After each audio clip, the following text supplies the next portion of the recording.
자,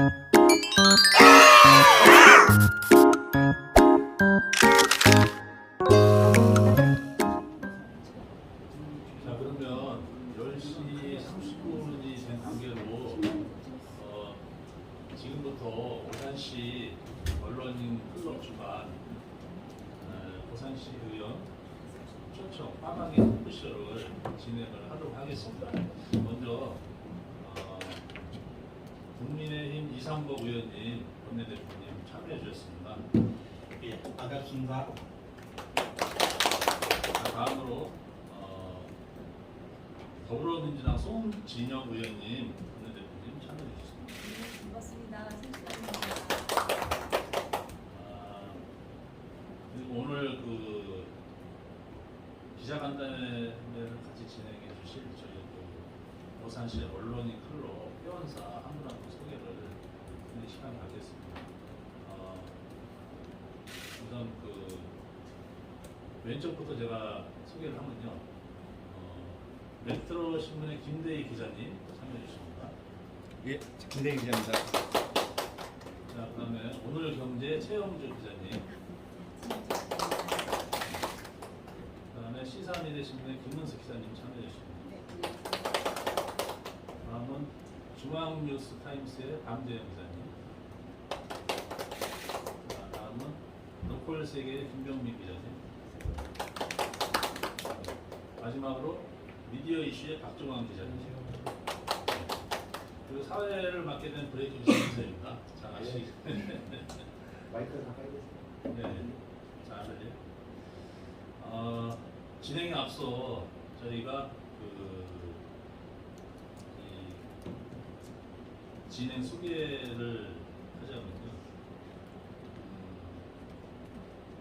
질문하신 그 내용을 들으시고 5분 이내로 답변해 주셔야 됩니다. 이거 좀 참고해 주시고요. 오늘 또 이렇게 바쁘신 나날이어서 계신데 두 분 의원님 이렇게 같이 참여해 주셔서 감사를 드립니다. 첫 번째 질문을 드리겠습니다. 첫 번째 질문은 제가 준비를 했습니다. 오산시 의회가 청산에 지금 사용을 하고 있지 않습니까? 그래서 그 예전부터 의회의 건물을 새로이 건축을 하자는 그런 이제 내용들이 많이 나돌았던 부분이 있었습니다. 그래서 과연 오산시에 적합한 그런 건물이 필요한 건지, 의회의 건물이 필요한 건지, 상임 구성도 안 돼 있고 사실은 그 의석수가 7석밖에 안 되는데 이런 부분들에 대해서 과연 그 많은 그 비용을 들여서 현실적으로 가능한가, 이런 질문을 제가 좀 드리고 싶은데 여기에 대해서 답변을 해주시면. 제가 네. 예, 향후 우리 오산시의회가 사실은 청사가 필요하다고 생각합니다. 향후 왜? 예, 육개동에서 지금 두개동이 늘어납니다. 두개동이 늘어나게 되면 원수도 아마 7명에서 9명으로 늘어나지 않겠나 그런 생각이 듭니다. 그래서 할 때 우리가 설계를 시작을 했었습니다. 해가지고 지금 중단이 된 상태고, 중단된 사유는 이제 재정 상태가 좀 안 좋으니까 차후로 미루자. 그러면서 시청 별관을 먼저 너희들 먼저 지어라. 그래서 이제 지정부에서 시청 별관을 지정했고요. 네, 그래서 크게 본다면은 어째 보면은 이 시청도 미래에 봐가지고는 옮겨야 되지 않겠나 그런 생각도 듭니다.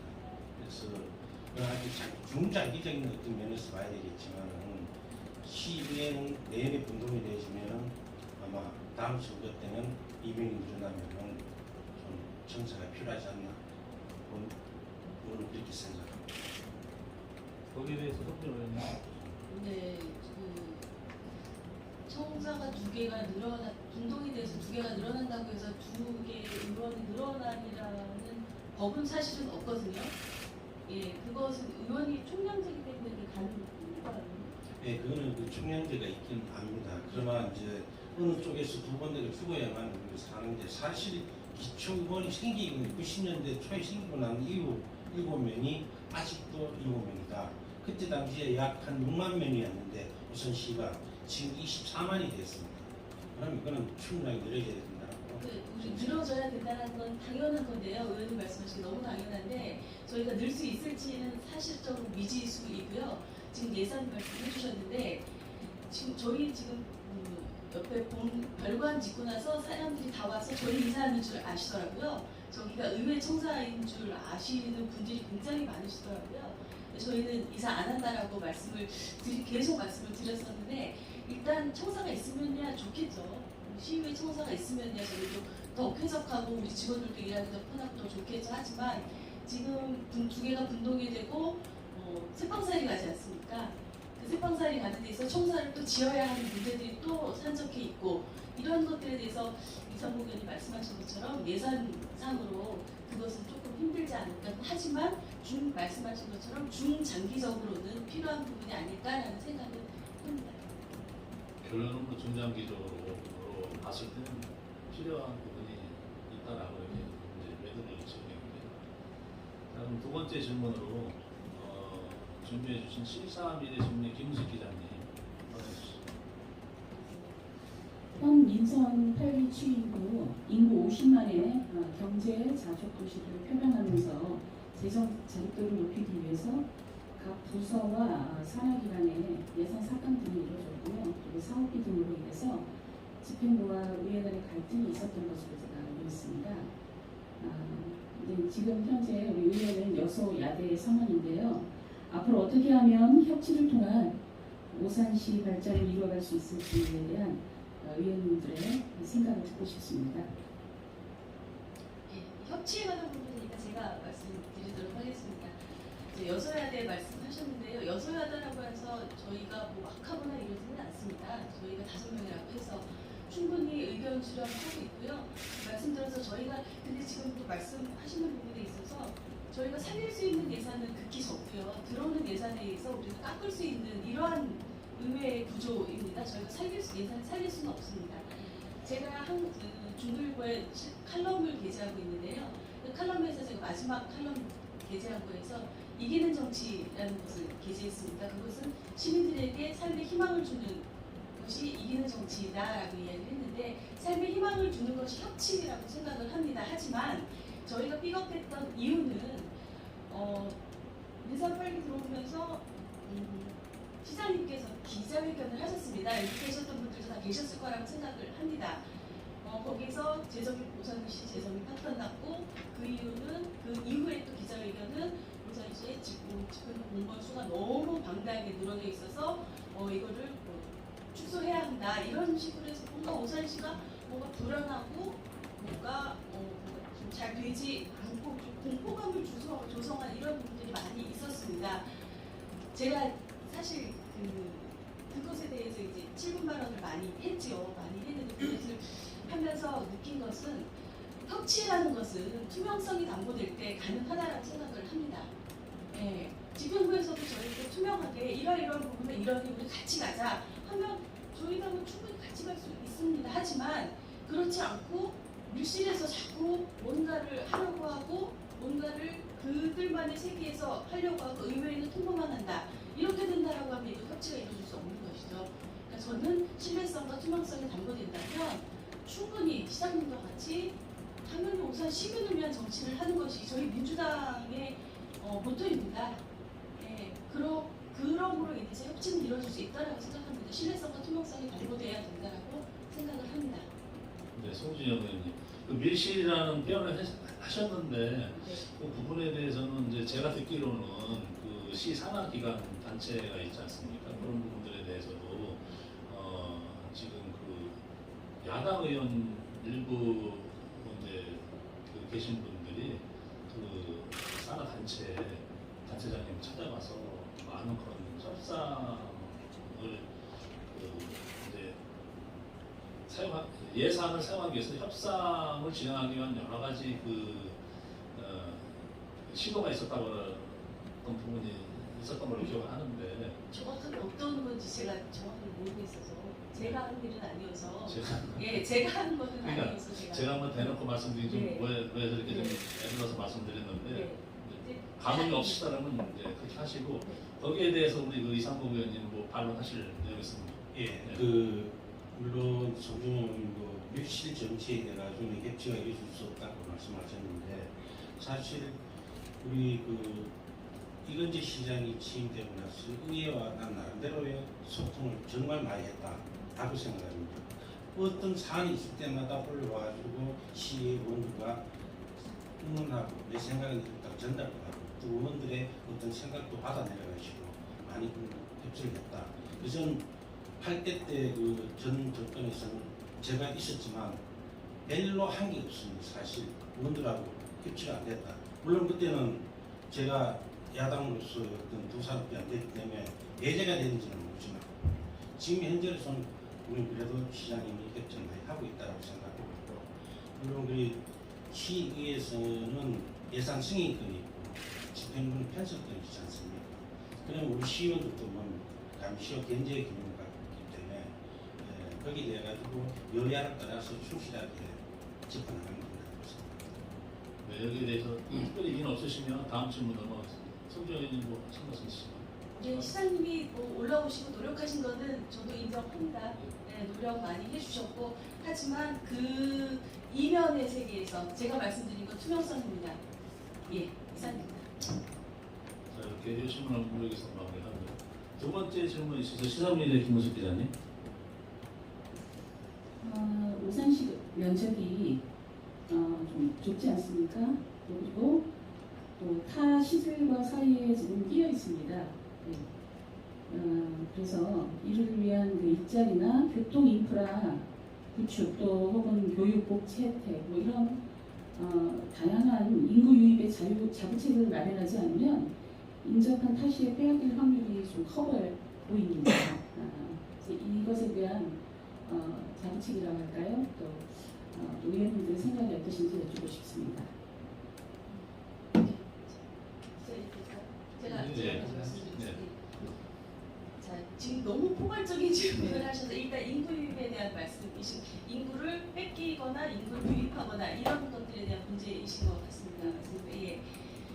오산시의 모토는 사실은 교육도시 오산이었습니다. 예, 교육도시 오산으로 인해서 엄마들이 아이들을 교육하기 좋은 도시에 대한 것을 지금은 이제 미래도시 오산이죠. 사실은 좀 약간 추상적인 부분이 있습니다. 교육도시 오산을 표방하면서 우리가 학생들과 학부모들 교육하면서 살기 좋은 도시 이래서 저는 오산시가 많이 인구가 유입되고 좀 안정화됐다라고 생각을 합니다. 저는 개인적으로. 그리고 강소도시 오산의 경쟁력이라고 하면 교육문화 저희가 지금 기자님 말씀하셨듯이 면적도 좁고 가지고 있는 인프라도 별로 없지 않습니까?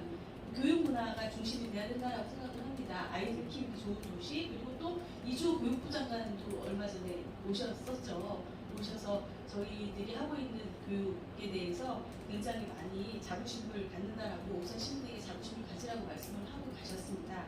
오산 시민의 삶의 질 향상을 위해서 꼭 필요한 교육 복지 정책이라고 저는 생각을 합니다. 그리고 안전한 도시가 중요합니다. 지금 굉장히 안전성에 대해서 담보가 되는 것이 중요시되는 세상인데요. 그래서 저희가 교육 환경 정비를 하면서 제가 세트헤드를 주문을 했습니다. 네, 세트헤드를 기반한 우리 교육 도시를 조성하자라는 말을 했고요. 그리고 저희가 지금 교육에서 가장 필요한 것이 제가 지난번 페이스북에도 올렸지만 저희 청소 수련관이 없습니다.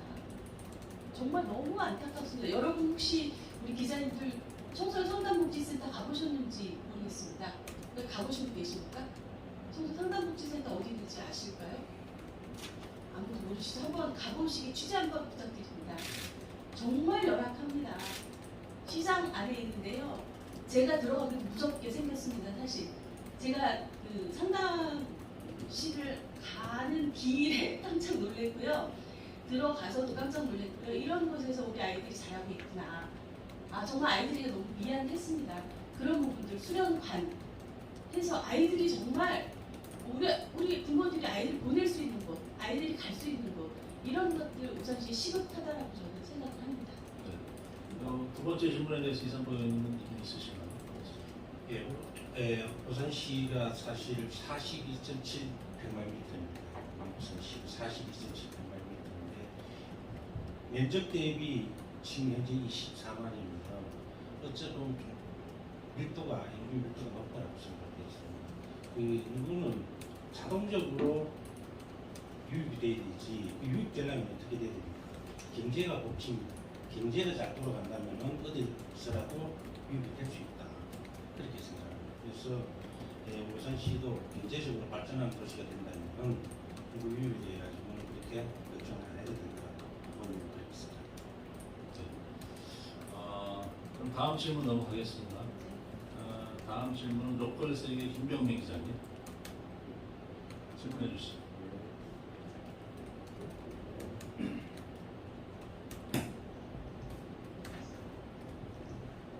첫 번째 질문 드리겠습니다.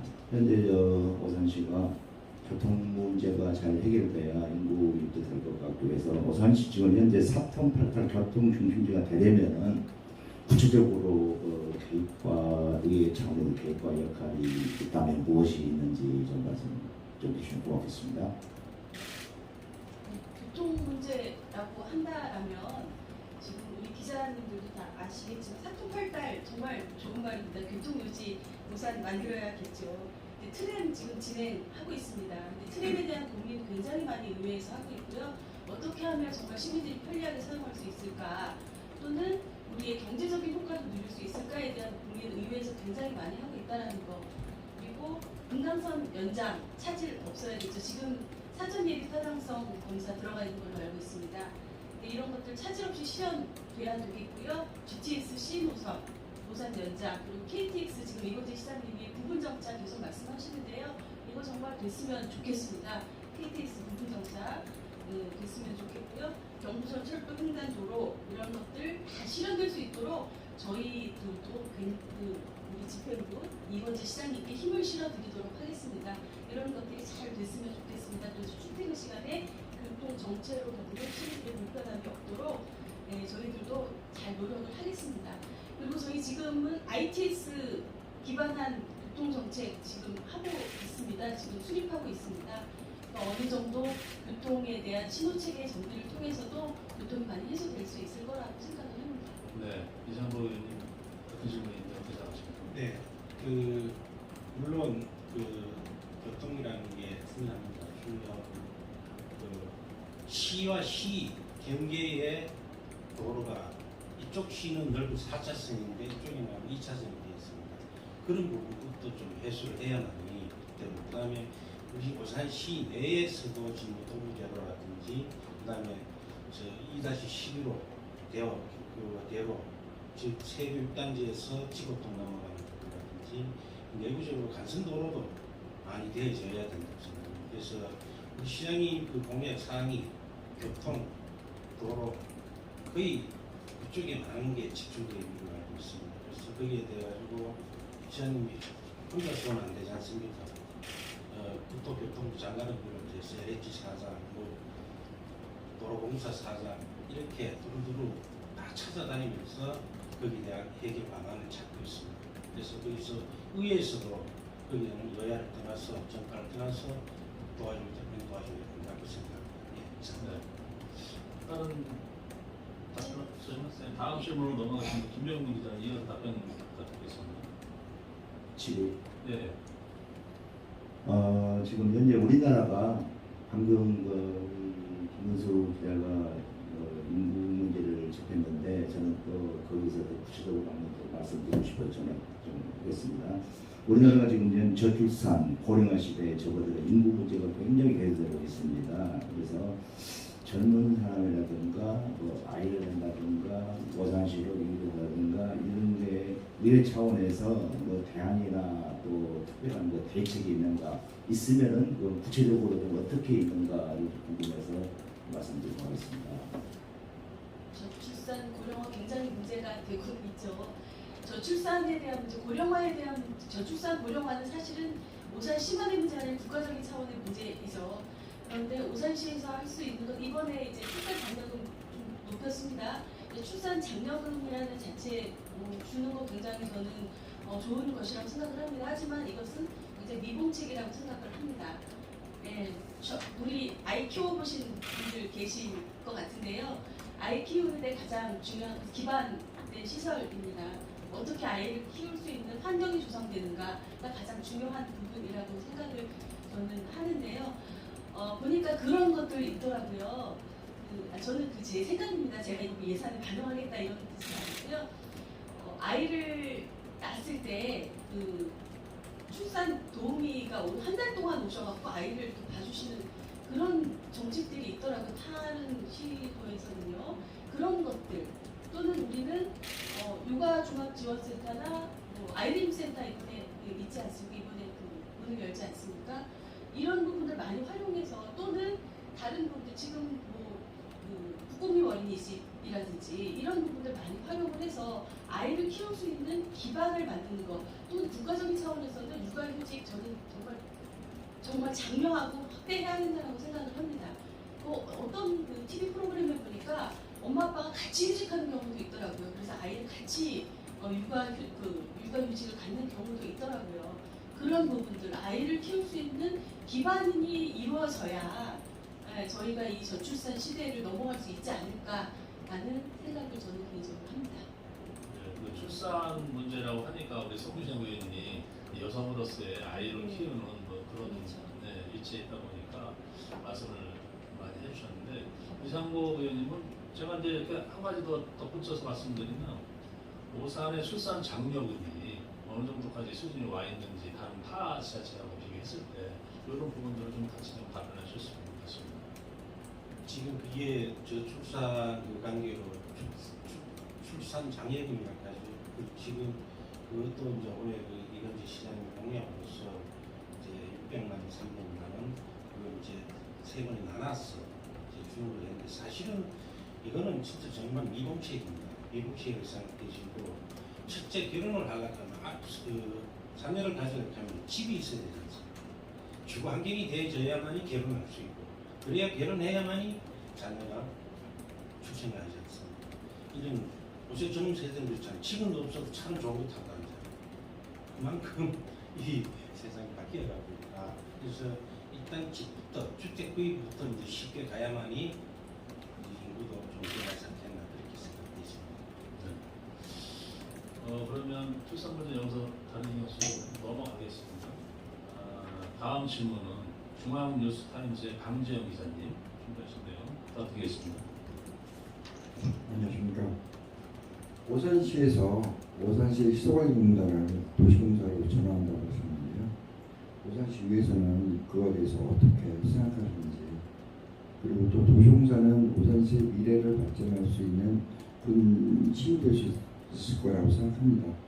의회에서 어떻게, 의원님 두 분께서 어떻게 좀 해주실 건지. 여기에 대해서는 계속 송지영 의원님이 먼저 답변을 하셨으니까 우리 이상도 의원님께서 먼저. 아니 이건 송진희 의원님이 또 어쨌든 야당으로서 문제 해주시는 것이 제가 답변드립니다. 네, 알겠습니다. 도시공사가 오산시 미래를 담보할 수 있다면 당연히 해야겠죠. 당연히 해야겠지만 이건 양날의 검이라고 생각을 합니다. 그래서 이것이 정말 오산시의 발전에 도움이 될 것이냐 아니면 오산시의 발전에 짐이 될 것이냐에 대한 부분 신중하게 검토해야 된다고 생각을 합니다. 지금 계속 말씀하신 게 51% 이익에 대해서 말씀을 하시는데요. 그것을 다 가지고 오고 오산시가 너무 발전을 할 수 있다라면 너무 좋겠죠. 그런데 이 부분에 대해서는 우리가 신중하게 정말 자본 잠식의 우려도 있지 않습니까? 이런 부분에 대해서 신중하게 검토하고 생각하고 어떻게 하면 오산시가 공사가 나은지 아니면 지금 공단으로 있는 것이 나은지에 대한 것들을 고민하고 있고요. 그래서 내일 저희가 또 현장 답사를 갑니다. 저희와 비슷한 곳에서 어떻게 이루어지고 있는지 그런 부분들 면밀하게 저희가 검토를 해서 정말 오산시에 필요하다라고 하면 아까 협치 말씀드렸듯이 저희가 안 할 이유가 없지 않습니까? 그런데 의회에서는 그런 고민도 해야 되지 않습니까? 저돌적으로 막 나간다고 해서 이것이 막 뭐 장밋빛 미래만 보고 이렇게 될 것이다 라는 것만 보고 모든 것을 할 수는 없지 않습니까? 꼼꼼히 돌다리도 두들겨 보고 건너야 나중에 후회가 되더라도 후회를 덜 할 수 있는 그런 부분들을 우리가 만들어가야 된다고 생각을 하거든요. 그래서 오산시 의회는 오산시의 발전을 위한 것이라면 절대 저희가 그것을 안 할 이유가 없습니다. 하지만 이것을 꼼꼼히 잘 살펴서 그런데 제가 한 가지 그냥 이거는 제 여담으로 도시공사에 대해서 이제 저희 용역 보고서를 가지고 오셨잖아요. 근데 제가 이건 제 그냥 생각으로 들어주시면 감사하겠는데 그 안에 설문조사한 내용이 있더라고요. 그런데 오산시 그때 설명회에서 제가 말씀드린 겁니다. 오산 시민들이 공사 전환을 80%를 찬성했다. 저도 연구하는 사람이거든요. 80% 찬성이라는 것은 있을 수가 없는 일인데 어떻게 이런 결과치가 가지고 올 수 있었을까라는 의문이 들면서 이것은 정말 의회에서 더 많이 연구를 하고 더 많이 생각을 해봐야겠구나. 왜 오산시 발전을 담보할 수 없다면 이것을 할 이유가 없지 않습니까? 그런 부분들에서 오산시 의회에서 굉장히 많이 고민을 하고 있다는 거 생각해 주셨으면 좋겠습니다. 이상복 의원께 제가 이제 관련해서 시설 관리 공간에서 도시공사로의 전환 이 문제들에 대해서는 뭐 미래지향적으로 보면 경기도 31개 시군 내에서도 경기도 여주시라든지 이런 그 소도시를 내려가는 그런 문제들을 도시공사로 전환하는 문제들을 가지고 이렇게 시장님들이 많은 그런 그 시행정을 이끌어가고 있는 그 부분들이거든요. 그래서 이 부분들이 좀 남다른 의견이 있으실 것 같은데 이상복 의원 어떠십니까? 예, 그 공단을 공사를 주민공청회도 거쳤습니다. 주민공청회도 거쳤고 시의회에서도 용역에 대한 결과도 또 보고해서 다 들었고요. 그래서 우리 손영 의원이 미래지향적으로 생각하면 꼭 필요하다 했으니까 이번에 조례가 올라오면 꼭 참석 좀 해주십시오. 미래지향이 꼭 필요하다는 말씀이 아니라 저희가 꼼꼼히 살피겠다는 아니 말씀입니다. 그러니까 미래지향적이고 미래지향이 심도 있게 검토를 해가지고 오늘철에 올라오면 찬성 좀 해주시고 부탁드리고 사실은 이게 보면은 우리도 오산도 좀 늦었습니다.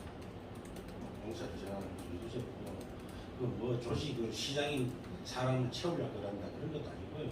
조직이라는 게 공단은 공단대로 그대로 두고 옆에 팀별로 가게 있다면 사장 체제로 가겠죠. 그냥 공단 체제로 가고 그 사이에 이제 팀을 만들어서 외부에 한 3명 우리 공무원 중에 또 3명 파견 가가지고 특별한 수업을 가는 거기 때문에 또 어떻게 보면은 이게 대장국 사건으로 이제 또 맞당이 되었다고 생각되어 있습니다. 이게 이제 뭐냐면 그쪽에는 성남에는 공사가 있었기 때문에 그렇지만 우리 운암들을 예를 든다면 공사가 없다고 이렇게 타 지자체와 50.1%를 민간이 같이 가게 됩니다. 민간이 그러면 간이 50.1% 민이 49.9%였어요. 간 소개는 어떻게 했냐? 오산시 19.8%, 나머지 그 농어촌 공사 19.7%, 수거도시공사, 평택도시공사가 5.3 이렇게 해서 51.1%가 그 수익이 돼가지고 배분이 되지면은 오산시가 별로 가져올 게 없습니다. 그래서 공사로 하면은 다 기간이 필요 없다는 얘기죠. 그런 부분도 아마 여파가 있었다 생각하고요. 또 거기서 재투자할 수 있는 그 입금에 대해 재투자할 수 있는 계기가 또 되시고 물론 해보지도 안 했지만은 미래대가 만약에 일이 없었을 때 어떻게 할 것이냐 그것도 생각은 합니다. 그러나 이제까지 그 타 지역에서 했던 그것도 반면교사 삼아서 잘 풀어나가리라 생각합니다. 네. 그래서 네. 그 결과적으로는 도시공사로 전환했을 때 잉여금, 수익금을 오산시 도시 그 전환했을 때 예를 들어서 도시공사로 갔었을 때 그 많은 수익금을 지역의 발전을 위해서 가져갈 수 있다는 그런 장점이 있다는 얘기잖아요. 예 맞습니다. 네. 근데 여기에 대해서는 또 송지영 의원님은 뭐 의견이 있으십니까? 51% 아까 제가 말씀드렸지 않습니까? 이 부분에 대해서 계속 말씀을 하시는데요. 저희가 정말 개발할 때가 너무나 많고 운암들 같은 경우는 지금 다 정해져 있습니다. 사실 운암들 같은 경우 저희가 가져올 수 있는 부분이 정해져 있고요. 지금 남아있는 곳이 보면 뭐 예비군 훈련장 내지는 버스터미널 내지는 세교선지구 뭐 이런 부분들이 남아져 있습니다. 이런 부분들만에 의해서 얼마나 우리가 그 공사를 세움으로 인해서 오산시의 발전을 가져올 수 있을 것인가. 지금 성공한 사례들을 보면 평택 어마어마한 땅을 가지고 있습니다. 용인 뭐 이런 어마어마한 땅을 가지고 있는 공사가 성공을 했고요. 그 외의 봉사는 굉장히 지금 많이 보전을 하고 있는 것으로 알고 있습니다. 그리고 이익을 내기 위해서 한두 해가 필요한 것이 아닙니다. 이게. 그리고 이 시의 이 발전을 도모하는 이 상황에서 세 분 가고 세 분 뽑아서 이것을 뭐 다 한다 이런 것도 저는 좀 약간의 의문은 가지고 있고요. 예, 정말 이것이 필요해서 할 거면 제대로 발동을 걸어서 제대로 시작을 하는 것이 필요하다라는 생각도 가지고 있습니다. 그러니까 저는 어쨌든 간에 지금 우리 의회에서 내일 벤치마킹도 가고 하니까요.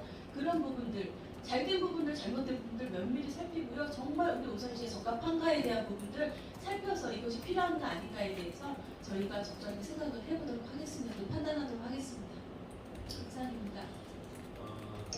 뭐 결과적으로는 좋은 취지로 가는 데는 협조를 하겠다는 그런 의미가 되기 때문에 제가 분명히 오산시의 이익을 담보한다라고 말씀드렸지 결과적으로 협조한 결과는 없습니다. 예, 지금이 진행되고 있는 상황이기 때문에 결과적으로 이렇다 저렇다라는 제가 말씀을 드리기는 힘들 것 같습니다. 뭐 이 정도에서 질문은 마무리를 하도록 하고요. 방재영 선생님 두 번째 질문 있으시죠? 네, 질문 주세요. 오산시 현안 중에 아까 소장님께서 말씀하셨듯이 그 예비군란 이전 부지 같은 데 있지 않습니까? 통날 부지 그리고 이런 데 용역을 했던 예산을 적어는 삭감했지 않습니까? 그래서 그거에 대해서 말씀. 삭감했다 다 살렸습니다. 살렸어요? 네, 다 살렸습니다. 그 다음 달에 다 살렸습니다. 이 부분은. 그러면 제가 그럼 다른 거 하나 네. 질문을 하겠습니다. 네. 요새 그 정당들이 무분별하게 현수막을 설치했잖아요. 그것 때문에 네. 요새 그 다른 지자체에서는 공무원이 그걸 현수막을 떼었다가 도덕까지 맞는 일이 발생했었어요. 상위법 그렇기 네, 때문에. 네. 그래서 그거에 대해서 오산시에서는 어떻게 하실 건지. 지금 기자님 말씀하시지 답답합니다. 제가 칼럼도 그걸 한번 썼는데 문매를 맞을 각오를 하고 제가 칼럼을 썼는데요. 정말 저도 굉장히 많은 민원을 받습니다. 예, 그 현수막 하나 달릴 때마다 저거 언제 떼냐, 그 날짜를 체크해서 저거 날짜 냈다 빨리 떼라 하시는 분도 계시고요.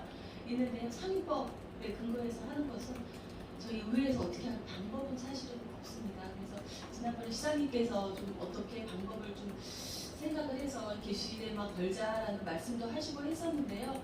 일단은 그것은 모든 정당들이 다 협력을 해서 합의를 해줘야 되는 부분이지 않습니까?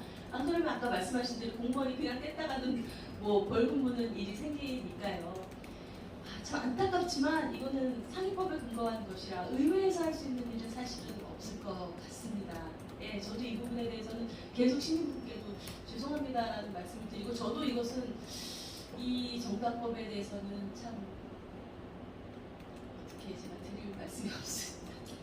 예. 안타까운 마음입니다. 예. 거기에 대해 제가 한 말씀 드리겠습니다. 얼마 전에 이제 시장이 각 부산시 각 정당 대표들을 대표성을 갖고 있는 분들을 위해서 시정 상황실에서 회의를 했었습니다. 이걸 정치 현수막 게시대를 시에서 별도로 만들겠다. 그래서 동의를 해달라. 길거리에 걸지 말고 동의를 해달라 했을 때 뭐 동의를 해주겠다는 어떤 의미로 말씀은 안 했어요. 그래서 여기도 같이 소년도 참석을 했었지만 그래서 동의하는 걸로 알고 시 예산을 1억을 들였습니다. 정치 현수막을 게시대를 별도로 정치 현수막 거기만 걸자 하고 했습니다. 우리 당부터 솔선수범하겠다고 했는데 앞에서 말씀했듯이 이게 법적으로 근거가 없다 보니까 이리 다르도 되고 저리 다르도 된다. 그 공무원들이 이제 벌금을 맞으면은 우리 노조에서도 지금 반대를 하고 있어요. 사실은 왜 공무원 보호한다는 미명 아래 노조에서도 이제 행정 게시대를 했을 때 거기 안 들어갔을 때 우리가 처벌을 하면은 다른 정당에서 공무원 상대로 소송을 할 수 있다. 네, 그런 뜻에서 그런데 사실은 이래 보면 엄청난 그 시각적으로 그리고 교통 안전적으로 많은 문제가 있지 않습니까? 그거는 행정 게시대에 달아야 되는데 사실 이것도 각 정당에다가 보내놨습니다. 어떻게 달 것이냐 말 그냥 답을 주라고. 왜 1억 예산에서 제작을 다 해놨어요. 이제 그런 부분도 있습니다. 그래서 앞으로 행정 게시들을 이용하는 게 맞지 않나 그렇게 생각되십니다. 지금 11시 7분인데요. 이제 앞으로 질문할 내용들이 6개가 더 있거든요. 그래서 지금 시간이 많지 않아서 11시 반까지잖아요, 지금. 네. 그래서 특별한 의미 없으시면 다음 질문으로 가겠습니다. 네. 다음 질문은 오늘경제 최영지 기자가 준비하셨는데요. 첫 번째 질문 네. 해주시죠. 저는 또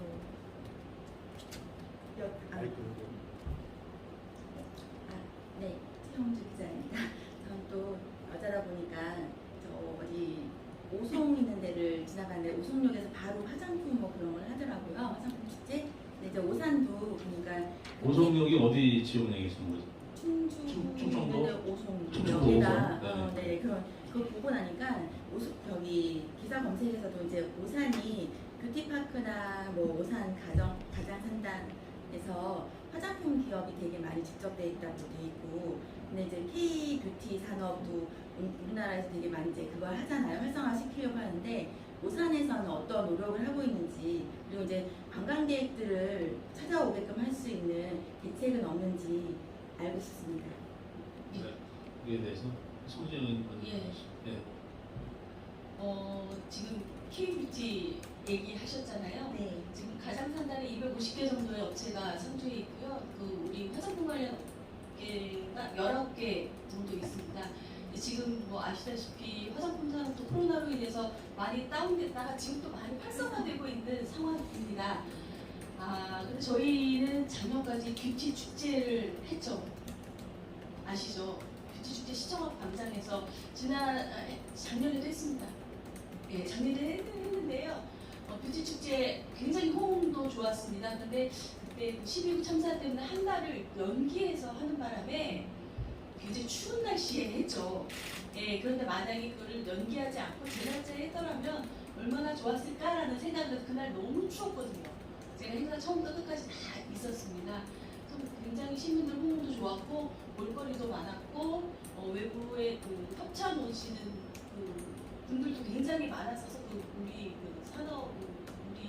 뷰티단지 이런 거 산업들에 관심 가져주시는 분들이 굉장히 많이 있었어서 저도 굉장히 뿌듯하게 생각을 했었습니다. 그 뷰티 축제 굉장히 저는 좀 좋고 고무적으로 봤는데요. 올해부터 그 축제 하지 않습니다. 예, 올해부터 그 예산 전액 삭감됐고요. 그래서 저도 좀 안타깝게 생각을 합니다. 그래서 이것을 좀 살려보려고 많이 노력을 했는데 아까 우리 이상부 의원님 말씀하셨듯이 저희는 예산 편성권이 없지 않습니까?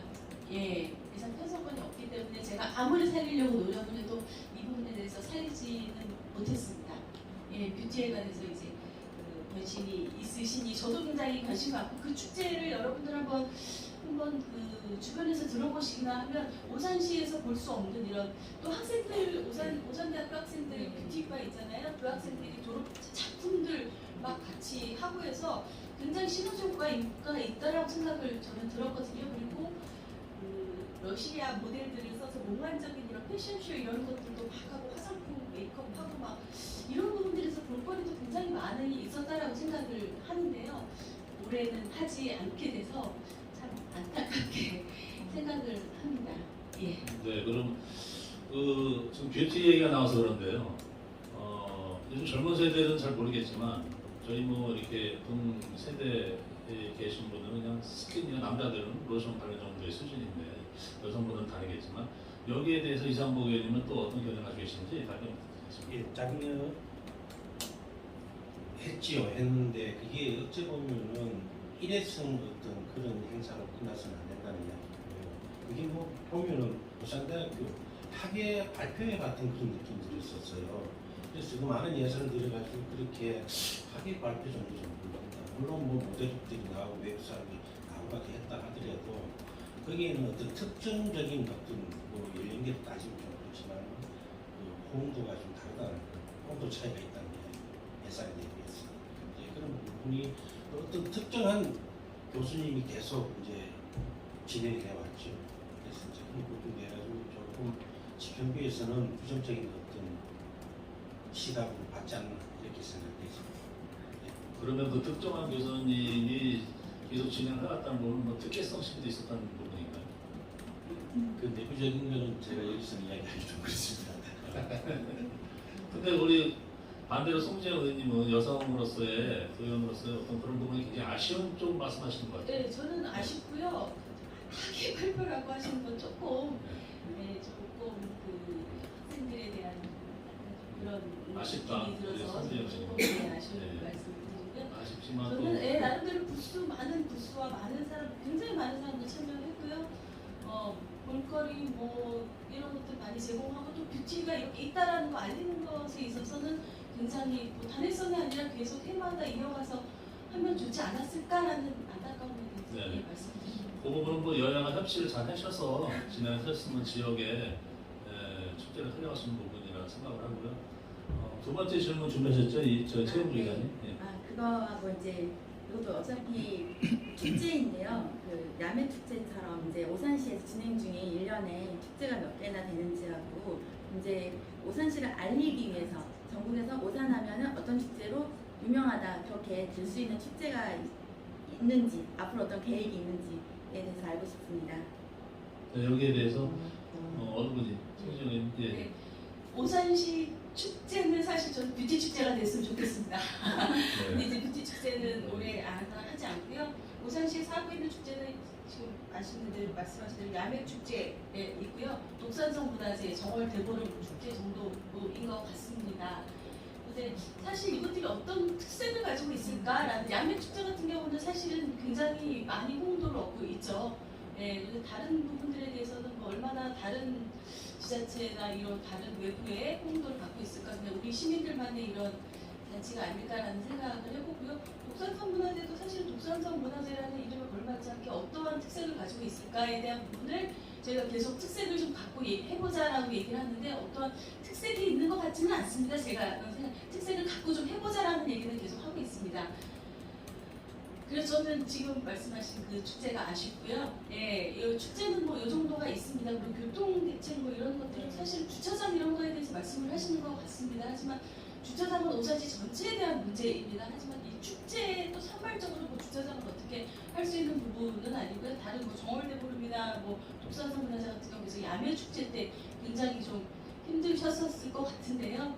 이런 부분에 대해서 어떻게 해야 할지 제가 뭐 말씀드릴 수 있는 부분은 딱히 없는 것 같고요. 집행부와 더 많이 논의를 해서 어떻게 좀 불편 없이 축제를 치를 수 있을까에 대한 고민 많이 해보도록 하겠습니다.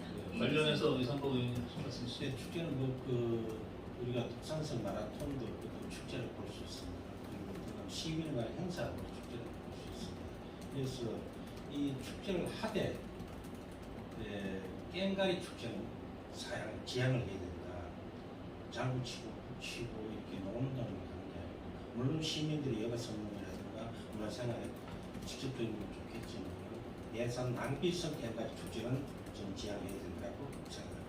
꽹과리 축제를 언급하셨는데 좀 특이하게 좀 들리거든요. 어떤 꽹과리 축제는 돈이 안 들어가요. 아니 깽가리 축제를 하면 내가 깽가리 이런 이유는 다른 이제 쓰는 이유는 예산성 낭비성 있는 축제는 했어서 안 된다는 그런 의미에서 깽가리 축제라는 걸 정했습니다. 다른 있으신 말이 송지현 예산 낭비성 축제라고 말씀하시는 것들은 이제 우리 기자님들이 판단하실 거라고 생각합니다. 지금 우리 오산시에서 하고 있는 것들 좀 살펴보셔서요. 어떤 게 예산 우리 이상복 의원님께서 말씀하신 대로 예산 낭비성인지 이런 것들 좀 판단 좀 해주셨으면 좋겠습니다.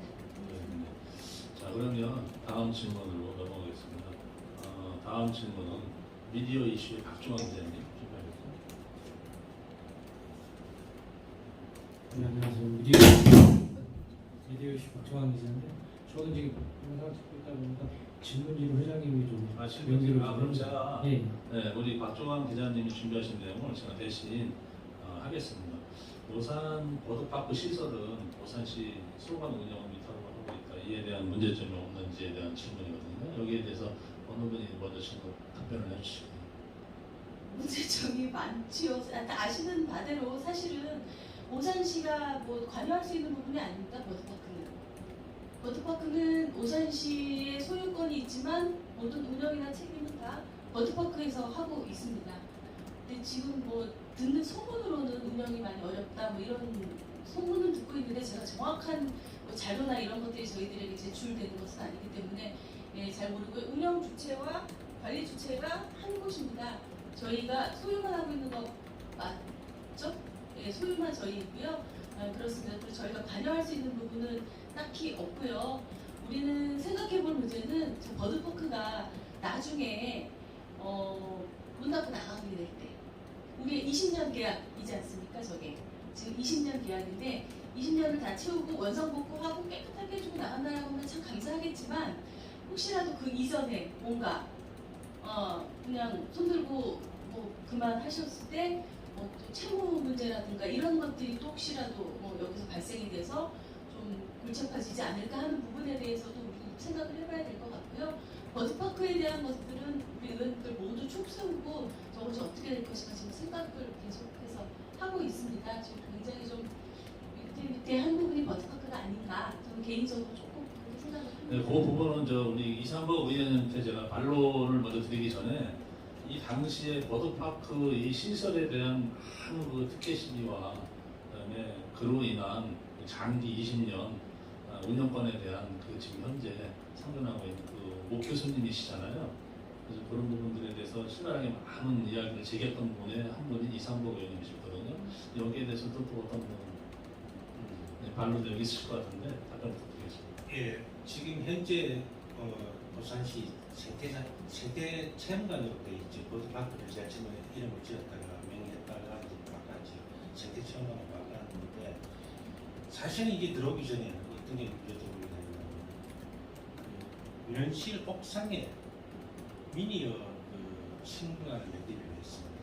그걸 했었는데 계약은 했습니다. 10억을 계약을 했었지만은 한 2년 동안 공사를 안 하고 있다가 이 버드파크가 들어오면서 이게 계약이 해지가 됩니다. 10억짜리가. 그 10억이 해지가 되면서 이게 생태 체험관이 큰 게 들어왔어요.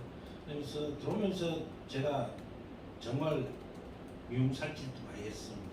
계속 지적하고 시의회 동의까지도 안 받고 넘어가는 부분, 이런 거 라든지 이런 거 했을 때, 사실은 제가 계산을 해봤을 때는 저게 20년 우상 사용이지만 그때 당시 계산했을 때는 15.2년비 안 되더라고요. 그래서 제 계산이었습니다. 그래서 우상 사용 20년 동안에 기부 체납이 됐는데, 사실은 지금은 법적으로 어떤 문제가 없지 않습니까? 그러면 어떻게 살려가지고 저걸 활성화를 시켜주는 방안을 저는 생각해야 된다고 생각합니다. 의무나 공무나 우리 시에서 집행을 했고 전 정권에서 했지만은 우리가 끌고 가줘야 된다. 끌고 가주는 건 어떻게 해줘야 된다. 그렇다고 시에서 홍보는 할 수는 없지 않습니까? 뭐 유치원이나 어린이집을 해가지고 기어나갈 와라 해라 할 수는 없지만, 그래도 조금 도와주는 방법이 있으면은 저를 살려야 된다. 지금 금융 관계 때문에 시민들이 묻는 게 많아요. 어떻게? 저게 망하면 시에서 책임지는 거 아니냐? 라고는 이야기를 해요. 그러나 우리은행, 그 다음에 그때 당시 버드파크, 부산시, 금융 3자 금융 협약서를 만들었어요. 그래서 협약서 내용을 봤을 때 문제점이 좀 있었는 걸 제가 이렇게 했으내라. 그래서 지금은 저기 만약에 뭐 문을 닫는다 하더라도 부산시에서는 채무에 대해서는 아무 관계가 없다는 걸 이 자리에서 분명히 말씀드립니다.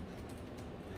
그래서 어쨌든 우리 시청 안에 있으니까 좀 도와서 잘 운영될 수 있었으면 하는 그런 거. 네. 자, 버드파크 문제는 여기서 이미 마무리하고요. 두 번째 미디어 이슈 박주방 기자님이 질문을 준비하신 내용인데요. 부산시 세수를 위한 산업단지 확대 지정 추진을 하고 있는지에 대한 질문이거든요. 여기에 대해서 어느 부분 송지현 네, 오산에서 지금 산업단지는 지곡동 일원의 산업단지 추진 중에 있습니다. 그래서 25년에 착공하고 27년에 준공될 예정이 있습니다. 그래서 오산시가 일단은 그 세수에 대한 것들이 굉장히 많이 이슈가 되고 있잖아요. 이 세수를 증대시키기 위해서는 일단은 AI 반도체 중요하지 않습니까? 지금 산업단지 만들고 지금 남아있는 유휴부지들 어떻게 활용할 것인가에 대한 얘기 많이 나오고 있는데요. AI 반도체 어떻게 유치할 것인가, 요즘 원삼에 지금 하고 있고요. 평택, 고덕에 또 하고 있습니다. 그리고 또 지금 굉장히 우리가 이슈가 되고 있는 게 원삼에다가 하고 또 지금 용인에 우리 가까이 있는 남자에도 하고 있지 않습니까? 우리 오산시는 그 가운데 딱 박혀 있습니다. 화성, 용인, 평택 딱 가운데 딱 박혀 있거든요.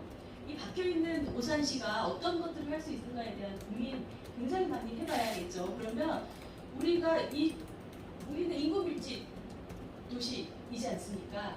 그러면 구축산업은 힘듭니다, 사실은. 예, 그러면 어떤 것들을 해야 될까라는 고민을 이제 하면서 우리 민주당 의원들끼리 하면서 펜리스에 대해서 혹시 아시는지 모르겠습니다. 펜리스. 예, 펜리스는 구축산업을 하지 않고 반도체에 대한 연구를 하는 기업을 얘기하는데요. 이런 것들을 유치하면 어떨까라는 또 이제 대안적인 생각을 좀 해보고 지금 공부를 하고 벤치마킹을 많이 또 다니고 있습니다. 이런 부분들 어떻게 하면 정말 오산시가 흠이 가지 않고 정말 시민들의 삶에 영향을 주지 않고 크게 삶의 질에 영향을 주지 않고 삶의 질을 더 높게 하면서 세수를 확대할 수 있을까에 대한 방안들에 대해서 굉장히 많이 우리 의원님들, 또 국민의힘도 같이 좀 협력해서 이런 부분들에서 같이 나누고 있거든요. 이런 부분들 많이 고민하고 있다는 거, 예, 알려주셨으면 좋겠습니다. 네. 이상입니다. 그 지구동 산업단지 조성에 관련해서 그 규모는 얼마큼의 지금 준비를 하고 있는지 여기에 대해서는 또 이상보 의원님께서 한번 질문. 예, 지구동 그 물량을 얼마 전에 받았습니다. 그래서 이제 아까 말씀드린 대로 이제 시작이 되실 거고요. 그리고 우리가 지금 현재 소자 올해 탈락이 되었지만 다시 재도전해서 거기에 대해 가지고 우리가 세수를 하게 됩니다. 사실 아파트 입주민들이 많이 해봤던 취득세, 이거 재산세 이 정도밖에 안 되지 않습니까? 사실 그래서 소비자를 우리가 오산시에서 특화 단지로 위치를 해야 된다고 생각합니다. 그렇게 결론 마무리 짓는 거로다가 네. 이렇게 그러면 이제 마지막 질문이 될 텐데요. 시간이 지금 11시 25분이잖아요. 조금 시간이 좀 오버돼도 이해를 좀 해주시고 메트로 신문의 김대희 기자님 두 가지 질문 중에 첫 번째 질문 부탁드리겠습니다. 네, 메트로 신문의 김대희 기자입니다. 첫 번째 질문 드리겠습니다. 현재 오산시 제1하수 종말 처리장 그 시설 노후화로 해서 그 방류 수질 악화 및 악취 발생 등으로 그 민원이 끊이지 않았던 것인데요. 그래서 악취 감수를 위해서 하수 처리장을 복개하고 또 노후 시설을 개량하는 공사를 추진했습니다. 현재 오산시 하수 종말 처리 그 능력이 어떤지 좀 여쭤보고 싶고요. 또 늘고 있는 인구수 대비해서 이에 대한 계획은 어떤 것이 있는지 여쭙겠습니다. 그에 대한 제가 답변을 드리도록 하겠습니다. 지금 하수종말 처리장이 우리가 현재 1, 2 하수종말 처리장이 있고요. 그는 한 구역 내에 있고요. 그 다음에 세마 하수종말 처리장이 또 있습니다. 그래서 지금 1, 2 하수 처리장 1 처리량이 20만입니다. 예, 지금 현재 14만 톤입니다. 14만 톤인데 지금 현재 한 80%가 이제 1 사용을 하고 있습니다. 80%면 지금 남았는 게 한 20%면 한 28,000톤이 지금 남아있죠. 그러나 지금 우리가 개발이 들어온 게 1, 2 하수 시장에 들어가면은 지금 개발이 들어온 게 아파트 공동주택 들어온 게 내산미 2, 3, 외산미 1, 2 이걸 다 하수를 받아야 되는데 사실은 1, 2 처리장 전에 2021년도에서 25년도까지 제3 하수 처리장이 신설이 되어야 됐습니다. 그러나 지금 제3 하수 처리장이 2만 톤으로 지금 현재 부시가 확정이 되었습니다. 2만 톤으로. 그런데 그게 4년이 늦어진 2029년도에 준공이 되었습니다. 그러면 아파트가 입주를 하게 되면 첫 번째 교통도 참고는 되지만 하수가 나가지 않으면 되지 않지 않습니까? 그래서 그런 물량 배정이 있어서 조금 행정사무감사 때 좀 많은 질의가 있었고요. 그래서 거기다가 물량 배정은 우선적으로 공동주택, 지구단위나 도시개발법으로 이루어진 승인이 되는 순서대로 물량을 배정을 하기로 했습니다. 그래서 문제를 조금 해결했고요. 그러니까 지금 늦어진 게 4년 늦어졌다는 거예요. 그래서 그 공무원들이 어찌 보면 너무 태만이었다라는 것도 말씀드리고요. 그다음에 세마 하수종말 처리장이 지금 증설을 하고 있습니다. 4,500톤을 증설하게 되면 세마 쪽에도 지금 지구 단위로 들어온 게 너무너무 많습니다. 또 시계가 있고 돈이 많기 때문에 그것도 2026년도에 증설이 되시면은 아마 그쪽에는 문제가 없지 않나 이렇게 생각해 주고 있습니다. 증설 계획이 2022년도로 2026년도에 26년도. 그다음 제3 하수 처리장은 2029년도에 준공되는 걸로 지금 추진 중에 있습니다. 이제 계획을 말씀해 주셨고 또 송진영 의원님은 하실 말씀이시죠? 이상봉 의원님 너무 자세하게 설명해 주셔서 예, 제가 뭐 드릴 말씀은 사실은 하수종말 처리장이 시민 생활과 가장 밀접한 연관이 있지 않습니까? 이런 부분들에 대해서 지금은 능력은 적정하게 되고 있고요. 세계 이지구 개발, 뭐 인구 증가하고 지금 말씀하신 인구 증가에 따라서 지금 말씀하신 대로 세마 하수처리장 증설되고 제3처리장 신설되고 하면 크게 문제 없을 것으로 보고 있습니다. 예. 그러면 이제 마지막 질문이 되겠습니다. 두 번째 질문을 같은 김대희 기자님 해주시죠. 이어서 질문해 드리는데요. 지금 그 소위 말해서 이제 한국 사람들 같은 경우는 3대 업종이 이런 데 많이 끌리고 있거든요. 이런 그러다 보니까 최근 2000년도 이상 들어가지고 외국인들이 계속 유입이 되고 있습니다. 특히 이제 오산이나 필드 인근에는 뭐 공단도 있고 도농이 같이 존재하다 보니까 그 관련 인구가 늘어나는데요. 여기 오산시 거주 외국인들이 그 지역사회 이론으로 정착할 수 있도록 하기 위해서 그 비영리 민간단체 지원을 하는 조례가 있더라고요. 그래서 여기에 대한 사업비를 지원하고 있는데 이에 따른 그 실질적인 거주국 외국인 지원 규모 및 운영 실태를 한번 좀 설명을 해주시길 원하고요. 또 아울러서 그 오산시 거주 외국인 지원 조례에 따르면 공로가 있는 외국인을 명예 시민으로 이제 예우할 수 있도록 하고 있습니다. 그래서 현재 몇 명이 또 이 위촉이 되어 있는지 명예 시민으로 그게 좀 알고 싶고 그런 사례가 있는지 좀 설명을 부탁드리겠습니다. 네, 어느 분께서? 네, 제가 말씀드리겠습니다. 저희 명예 시민은 안타깝게도 아직 한 분도 안 계십니다. 네, 명예 시민은 아직 한 분도 안 계시고요. 등록 외국인 기준으로 해서 외국인 수가 9,119명이십니다. 거기에서 저희들이 지원하고 있는 예산은 5억 500 정도에 됩니다. 거기서 지원하고 있는 내용을 보면은 다문화 가족 방문 교육, 역량 강화, 한글 운영 이런 등의 사업들로 추진하고 있고요. 우리 행복한 이주민 센터가 있습니다. 여기서 또 운영하는 것이 외국인 평생학습 교실, 한글학교, 다문화 가족, 외국인 근로자 자녀 주말학교 운영 이런 것들을 하고 있고요. 오산시 가족센터에서 또 다문화에 대해서 오산시 가족센터에서 굉장히 많은 일을 하고 있는데요. 이게 오산시 가족센터가 명칭이 바꾸기 전에 건강가족 다문화 가족 지원센터였습니다. 이게 그러다가 이제 전국적으로 오산시 가족센터로 명칭이 바뀌었는데요. 이게 다문화 가족 방문교육 사업, 다문화 가족 자녀 언어 발달 지원 사업, 결혼 이민자 역량 강화 사업, 다문화 다양성 이해 교육, 다문화 가족 동아리 활성화 등 총 15개의 사업을 진행하고 있다라고 합니다. 그리고 대교에서 자체 공개 모집 후 사업 수행 기관으로 선정되어서 대교에서도 다문화 가정 대상자를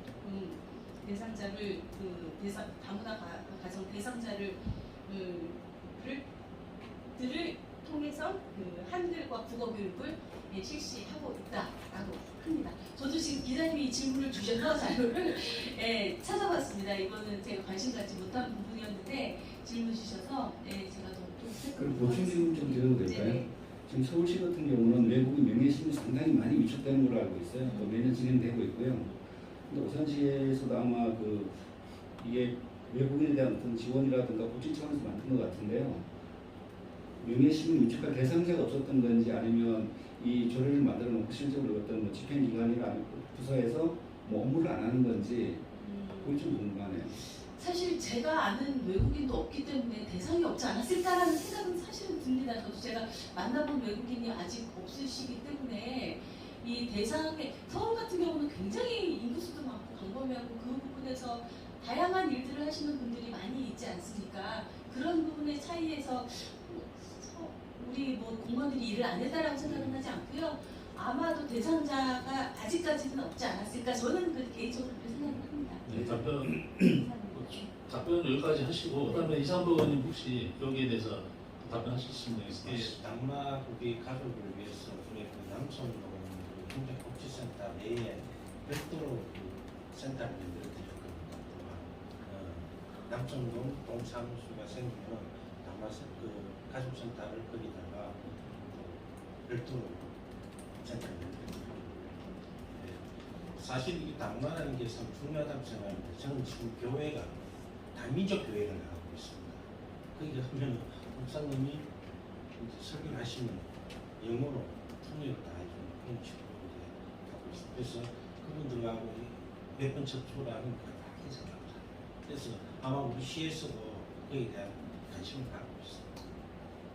네. 그리고 송지 의원님 하실 말씀 있으세요? 남촌동 들어간 게 가족센터가 들어간 거고 당나에 대한 따로 이게 이거는 가족센터 내에서 하는 그것들을 말씀 아마도 하시는 거 같습니다. 다문화에 대한 따로 이렇게 되는 건 저는 없는 걸로 알고 있어서 좀 알아보겠습니다. 그 다문화 이야기가 나와서 그런데요. 제가 그 올해 막둥이가 초등학교 1학년에 입학을 했습니다. 그 두 의원께 제가 이제 말씀을 드리는데, 근데 이제 올해 그 입학률을 보니까 다문화인 학생들이 30%나 차지하더라고요. 그래서 제가 이 막둥이를 두고 학교에 관심 갖게 돼서 그 학교에 이제 학부모 운영에 참여를 하게 됐는데, 그 가보니까 다문화 그 학부모 분들이 한 70%는 그 학교 운영위원회에 참여하셔가지고 뭐 지금에 와서는 한국인 뭐 다문화인 뭐 이렇게 나눌 수는 비교할 수는 없겠지만 그 정도로 뭐 이 학업제도 많이 이렇게 관심 갖고 그래서 제가 학교 그 학부모 운영위원장에 그 이렇게 이제 선거에 제가 이제 나갔는데 제가 다문화 요즘 시대는 이제 다문화인들하고 어떤 교류를 할 수 있는 많은 그런 부분을 좀 언급했더니 그분들이 표를 다 저를 찍어줬어요. 그래서 지금 참 중요한 시대에 우리가 이 많은 과거에 많이 흔히 표현했던 걸 단일민족 이거에서 벗어나서 지금 이제 신분을 안 하는 그 시대다 보니까 농촌이나 어촌 이런 데 뭐 산업부 내에 그 많은 외국인들이 그 참여하고 있는 그 직업의 영역에서 하다 보니까 이런 부분들이 지역에서도 많이 이렇게 좀 중요한 부분인 것 같은데 오산시는 뭐 한정되어 있는 예산이나 인구수 대비 그런 부분들이 그래서 시장님이 경제 인프라를 많이 이렇게 산뜻발딱 뛰시는 모습이 좀 눈에 확연하게 들어오는 부분이 있습니다. 그래서 이제 질문지는 다 끝났고요. 마지막으로 우리 그 양 의원님께서 각 원내대표를 맡고 계신 그 부분들에 대해서 또 지역의 이야기를 우리가 이렇게 훨씬 편하게 이야기를 해보자 하는 차원에서 이렇게 자리가 마련됐는데 마지막으로 양 의원님께서 그 인사 말씀이나 마무리 멘트로다가 이렇게 하시는 걸로 이상호 의원 먼저 언론을 하시죠. 네. 오산시 언론 클럽에서 주관한 이 까마귀 우리 토크쇼에 국민이 민주당 정의과 같이 함께 여러분과 이렇게 간담회 할 수 있으니까 감사했습니다. 지금 진행해보는 송 의원님 처음 이렇게 하는데 송 의원님은 좀 발언이 좀 많았어요. 제 이야기 되면서 뭐 아닌데요 했는데 사실은 그것도 필요하긴 필요합니다. 그러나 이렇게 패널을 두개 나오면은 상대에 대하면 그냥 넘어가시고 난 그랬으면 좋겠어요. 그 자리에서 바로 아니다, 맞다, 개다 이러면 싸움만 되잖아요. 그래서 그런 부분이 조금 제가 알고 있는 범위 내에서 이야기했습니다. 아까 가족센터에 대한 것도 방문이 있는데 그건 다시 나가서 한번 짚어보겠습니다. 그래서 그래도 어느 대표가 저희도 다 인정합니다. 여러분 앞으로도 또 이런 자리가 있다면 또 언제라도 K 응하도록 하겠습니다. 감사합니다. 수고했습니다. 네, 다음 송진영 의원님 마지막. 네, 존경하는 이상국 의원님 죄송합니다. 아니 저는 이게 좀 잘못 알고 계시면 안 되니까 예, 그 부분에 대해서 저도 정확하게 알고 있지는 않은데 제가 예전에 지지했던 기억이 나서 제가 한번 그 사실 그 건강한 가족 지원센터도 굉장히 열악합니다 상황이. 지금 어디 있는지 혹시 아실까요? 예, 우체국 옆에 있는데요. 그래서 그 열악한 그 환경 속에 있어서 제가 예전에 너무 열악하다 해서 근데 남초동으로 들어간다 그런 얘기를 제가 지지한 적이 있어서 제가 기억이 나서 제가 그냥 팩트 체크 차원에서 말씀 죄송합니다, 의원님. 네. 어쨌든 제가 그 오늘 이 자리에 함께 해주셔서 굉장히 감사하고요. 네, 저도 이 자리가 첫 자리여서 제가 좀 신뢰를 범한 부분이 있을지도 모르겠습니다. 그런 부분들이 있다면 정중하게 사과드리고 양해를 부탁드리도록 하겠습니다. 일단 그 시의원의 본부는 시민들의 삶의 질 향상에 이바지해야 된다고 생각합니다. 그리고 시민들에게 얼마나 오산시에 살기가 좋은가, 오산시에 살면서 삶의 희망을 주는 그런 정치를 하고 싶다라고 저는 항상 얘기를 하는데요. 신뢰성과 투명성이 그 안에서는 반드시 담보되어야 된다고 생각합니다. 저는 집행부와 오산시의회가 모두 마찬가지라고 생각을 합니다. 그런 의미에서 더 시민들에게 더 다가갈 때 언행일치 되는 행동으로 나가가는 저는 그런 의원이 됐으면 좋겠고요. 저희 의회가 됐으면 좋겠습니다. 그래서 저희 의회가 시민들에게 지금 시의회 무용론 이런 것도 나오고 있는데요. 저희 의회가 또 시민들에게 신뢰받고 사랑받는 그런 의회가 됐으면 좋겠다라는 말씀 드리고요. 이 자리에 함께해 주셔서 너무 반갑고 감사했습니다. 이상입니다. 네. 네, 이상으로 오산시 언론 클럽 주간 오산시 의원 초청 간담회 토크쇼, 사막의 토크쇼를 이상복 의원님, 송순영 의원님 모시고 진행을 했는데 저희들이 부족해도 뭐 이렇게 급습하게 준비된 그 일정을 진행하다 보니까 뭐 발언이나 질문의 취지에서 좀 그 시합을 또 맞지 않는 부분도 있었을 겁니다. 그렇지만 또 거기에 대해서 이렇게 열심히 성의껏 답변해 주신 두 의원님께 오늘 이 시간으로 진행 마치겠습니다. 감사합니다. 감사합니다.